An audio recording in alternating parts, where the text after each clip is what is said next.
Hi friends, welcome to my channel. ఈరోజు నేను చేయబోయే రెసిపీ వచ్చేసి నాటుకోడి కర్రీ ఎలా ప్రిపేర్ చేసుకోవాలో ఇప్పుడు నేను మీకు చెప్పబోతున్నాను. 1 kg చికెన్ని నీట్గా క్లీన్ చేసి పెట్టుకొని 2 టేబుల్ స్పూన్ కారం, అల్లం వెల్లుల్లి పేస్ట్, పసుపు,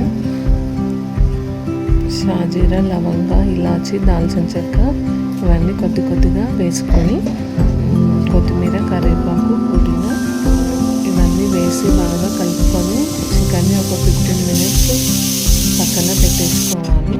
మనం గ్రేవీ కోసం కొబ్బరి పొడిని అనేది యాడ్ చేసుకోవాలి. కొబ్బరి పొడిని వేయించి హాఫ్ స్పూన్ పల్లీలు, హాఫ్ స్పూన్ నువ్వులు, జీలకర్ర, ధనియాలు, ఎండుమిర్చి ఇవన్నీ వేయించి కొబ్బరి పొడి ఇవన్నీ కలిపి మిక్సీ పట్టేసుకోవాలి.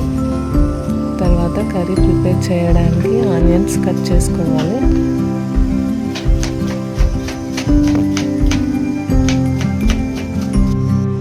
కుక్కర్లో చికెన్కి సరిపడినంత ఆయిల్ వేసుకొని ఆనియన్స్ గోల్డెన్ కలర్ వచ్చేంత వరకు వేయించుకోవాలి.